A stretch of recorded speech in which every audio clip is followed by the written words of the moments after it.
Listo. Buenas tardes.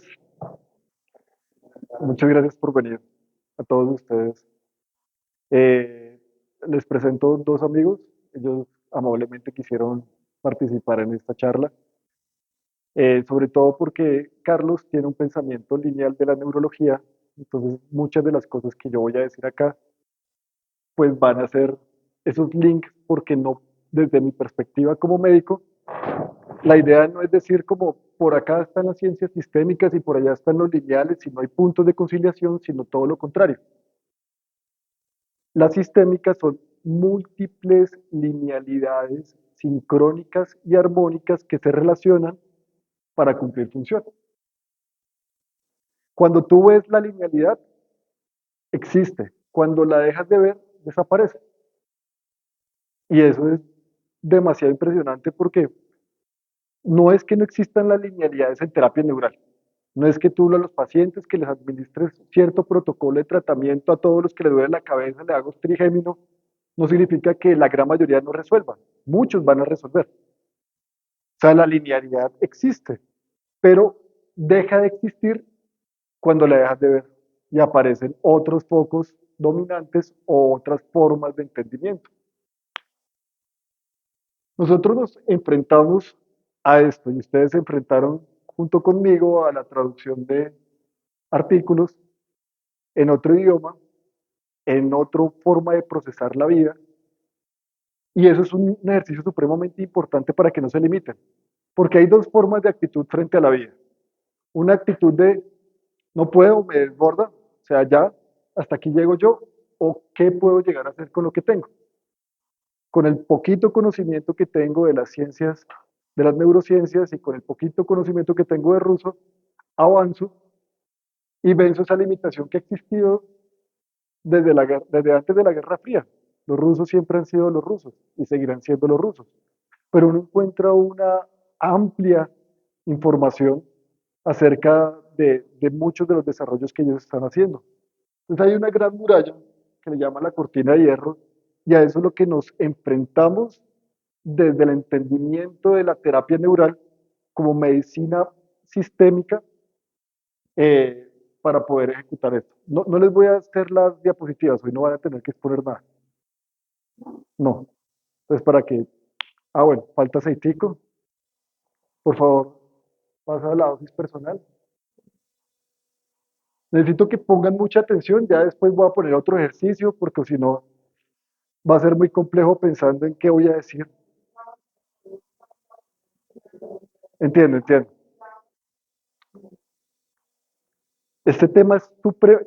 ¿Qué es lo que quería? A mí, ¿qué es lo que más me interesa de cada uno de ustedes?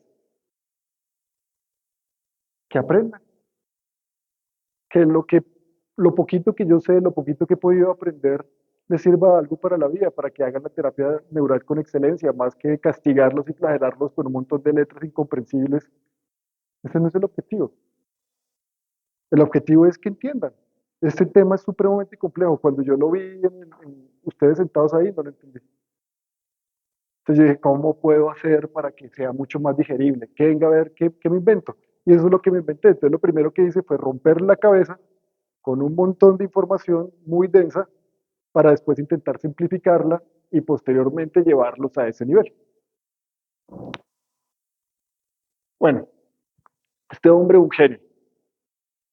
De esa época de las neurociencias en Rusia a principios del siglo XX era una vaina supremamente impresionante.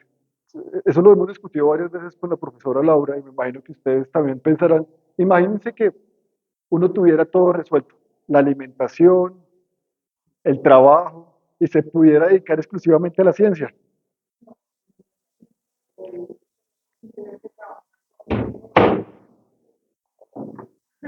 Sería algo impresionante.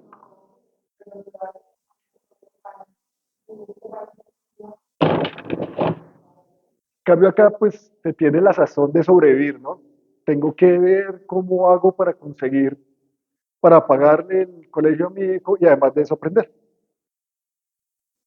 Esta generación en Rusia lo tenía absolutamente todo para enfocarse en lo que tenían que enfocarse. Entonces de ahí aparece Pavlov y toda la escuela.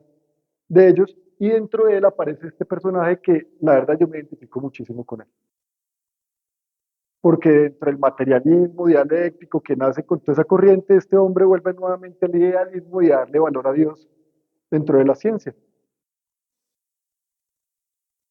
Entonces es ver como una escuela rígida en la cual todos están hablando de materialismo, él comienza a decir, ok, no voy a empezar a combatir o a ir en contra de los preceptos o pensamientos de los diferentes pensadores de la época, sino desde ese materialismo llevarlo a la espiritualidad. Y eso me pareció demasiado impresionante. Pero vamos a iniciar con lo más básico, lo más digerible. Siguiente. Entonces, primero viene una familia principesca. O sea, lo tenía absolutamente todo. Llega la revolución bolchevique y le quita absolutamente todo. De hecho, lo iban a desterrar, pero como era tan genio, pues lo vuelve patrimonio nacional y lo apropia.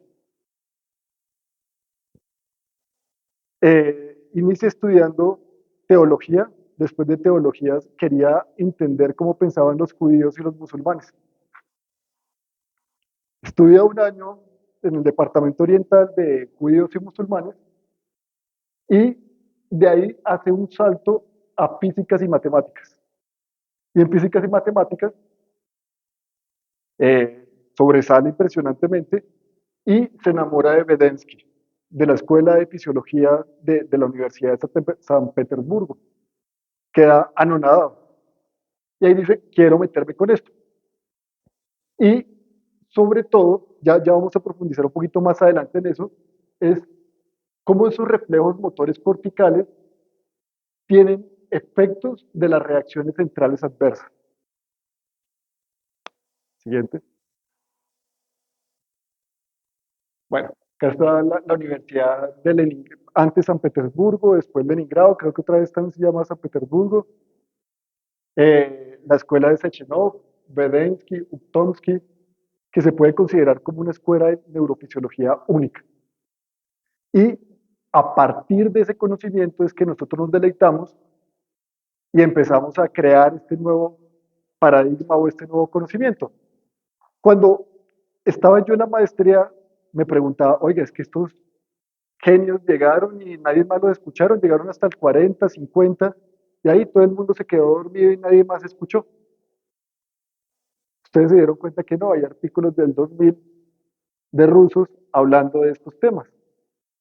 Y es supremamente interesante porque es ver cómo esas escuelas de fisiología han ido evolucionando en el tiempo. Entonces, ¿en qué se centra Uktomsky? Y es supremamente importante no para entrar a prejuicios diciendo, no, es que el hombre era cristiano, entonces el pensamiento cristiano le iba a dañar la mente, sino para sentarnos y a ver desde el paradigma en el que él estaba parado, cómo llegó a donde llegó. Si nosotros obviamos la parte espiritual de Uktomsky, pues no vamos a poderlo entender en su total complejidad y solamente vamos a poder entender lo que desde la parte material podemos llegar a entender, que es muy cortico. ¿Qué buscaba él? Una teoría integral completa sobre el comportamiento de los seres vivos, nada más. La ciencia es, en principio, una visión del mundo cohesiva. Por lo tanto, es una ofensa contra el principio básico de la ciencia cuando uno trata de entender la vida desde un solo punto de vista. Es el pecado de la filosofía moderna, la biología moderna y el pecado del materialismo de todos los tiempos. Esta frase es supremamente importante porque si ustedes se vuelven fanáticos terapeutas neurales, van a ver la vida como la puede ver la aguja con procaína y en esa limitación no van a poder disfrutar la vida en su total complejidad ni van a poder entender la ciencia en su total complejidad.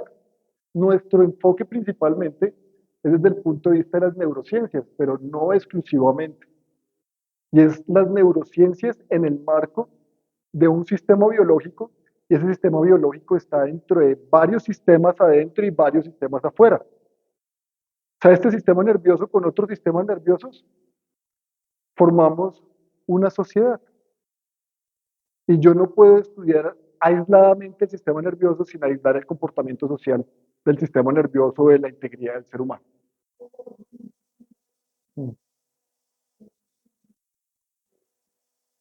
Y eso es lo que él buscaba, como siempre fue muy espiritual, la hallaba como el entendimiento desde el mundo de vista, desde el punto de vista de lo sutil, de lo espiritual, cómo explicar lo material, pero sin reñir y pelear con lo material, que no tiene sentido.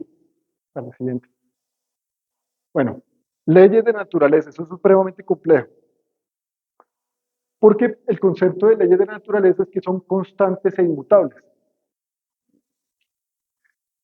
y que el hombre es solamente un observador neutral y objetivo de la naturaleza, y trata de discernir las leyes detrás de los fenómenos naturales a través de la observación.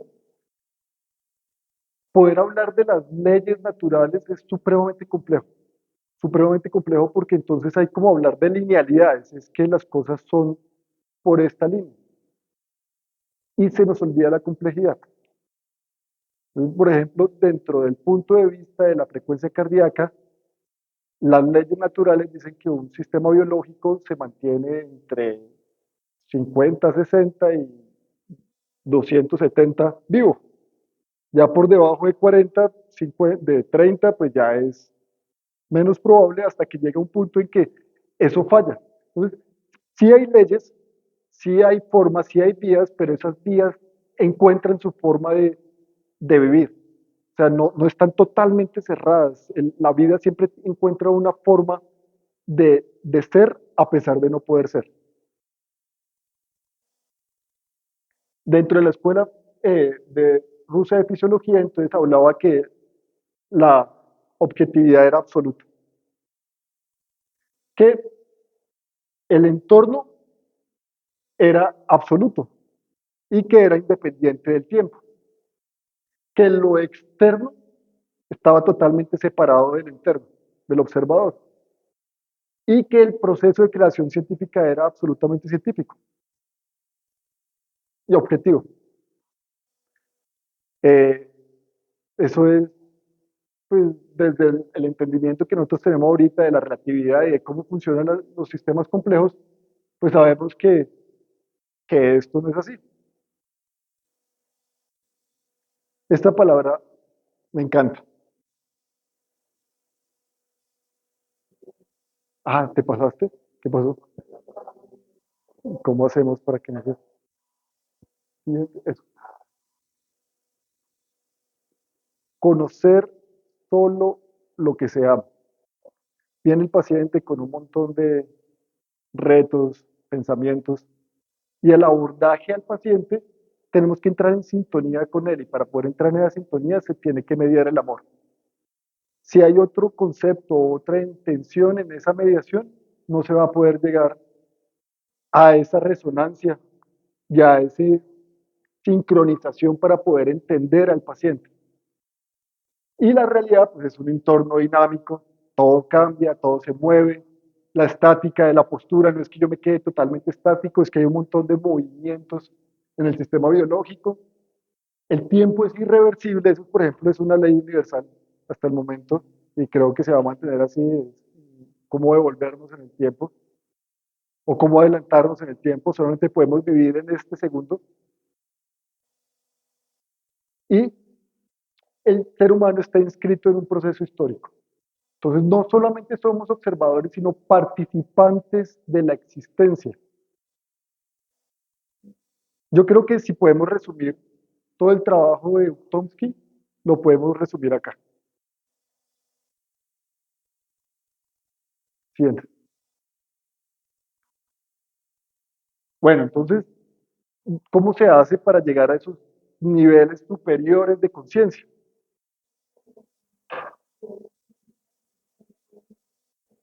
Listo. Para tú poder llegar a ese,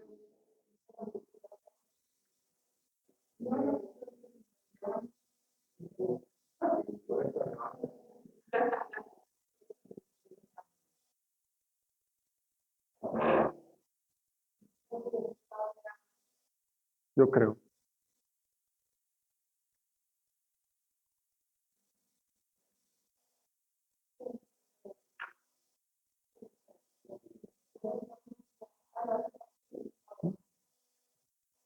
Bueno,